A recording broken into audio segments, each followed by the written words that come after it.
Bonjour à tous, que le Seigneur soit béni pour ce jour qui nous permet de voir. Alors j'avais fait une vidéo, mais elle passe pas. Et donc je reprends rapidement tout ce que j'avais eu à dire. Alors, les textes du jour nous parlent des promesses que Dieu a faites à ses serviteurs. Et tout au long de cette semaine, les textes nous ont parlé des miracles que Jésus accomplissait. Mais aujourd'hui, les textes veulent nous faire partir un peu plus en arrière, c'est-à-dire au moment où Dieu parlait de la venue de son Fils.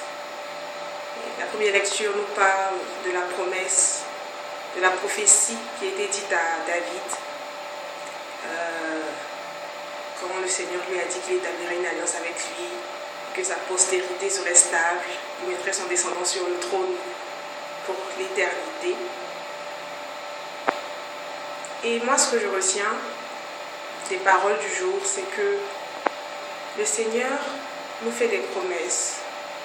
Et il le fait depuis des générations, depuis le début de la création, à chacun de ses serviteurs. Et ce qu'il faut retenir, c'est que, au-delà de la beauté de ces promesses-là, il faut voir un peu comment elles sont acceptées. Parce que, en lisant les textes du jour, j'ai vu à quel point David a cru. Et dans la seconde lecture aussi, Paul nous parle d'Abraham qui lui aussi a cru véritablement à cette promesse-là. Et ce qu'il faut savoir, c'est qu'il faut croire en la fidélité du Seigneur, en sa bonté. Croire qu'il sera toujours là pour nous et qu'il est merveilleux.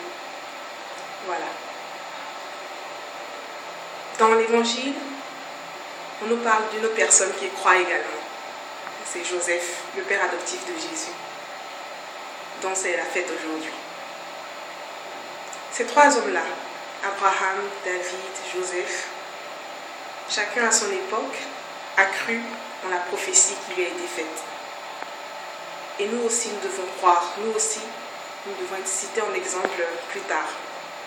Parce que nous aurions cru en la bonté, en la fidélité, en la miséricorde du Seigneur.